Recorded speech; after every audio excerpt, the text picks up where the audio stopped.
கஸ்டமருக்கு வந்து நான் ஃபர்ஸ்ட் டைம் ப்ரௌனி வந்து ட்ரை பண்ணுறேன். ஸோ எனக்கு வந்து எல்லா டைப்ஸ்லையுமே ட்ரை பண்ண மாதிரி இருக்கணும்னு சொல்லியிருந்தாங்க.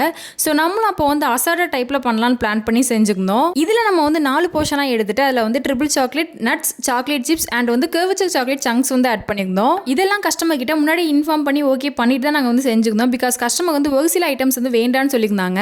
ஸோ எப்பவும் போல் நம்மளோட ப்ரௌனிஸ் வந்து பெர்ஃபெக்டாக நல்லா ஃபஜ்ஜியாக வந்துருந்துச்சு. அதை நீட்டாக பேக் பண்ணி கஸ்டமருக்குமே சேஃபாக டிஸ்பேச் பண்ணிட்டோம். நெக்ஸ்ட்டாக நமக்கு வந்து 1 kgல கேக் ஆர்டர் இருந்துச்சு. இது வந்து 2 ½ kg கேட்டிருந்தாங்க. ஆக்சுவலாக இந்த மாதிரியான டிசைன் தீம்ல நான் இப்போ தான் ஃபர்ஸ்ட் டைம் பண்ணுறேன். ஸோ என்னால் வந்து கேக் மேக்கிங் வீடியோஸ்லாம் எடுக்க முடியல. அப்படி என்ன கேக் அப்படின்னு நினச்சிங்கன்னா சிம்பிள் தான். பட் நமக்கு வந்து ஃபர்ஸ்ட் டைம் அப்படின்றனால அவுட்லுக் பற்றி நமக்கு கொஞ்சம் நர்வஸ் இருந்துச்சு. கஸ்டமருக்கு வந்து A and V லெட்டர் ஷேப்பில் வந்து கேக் கேட்டிருந்தாங்க. என்ன கேட்டால் லெட்டர் ஷேப்லேயே இதுதான் ஈஸின்னு சொல்லுவேன். பட் அதுவுமே எனக்கு வந்து செய்ய தான் தோணுச்சு. இதில் அந்த லெட்டர் ஷேப்க்கு நம்ம ஐசிங் பண்ணுறது தான் கஷ்டம். ஃபைனலி நான் எக்ஸ்பெக்ட் பண்ணதை விட கேக் லுக் வந்து நல்லாவே வந்துருந்துச்சு.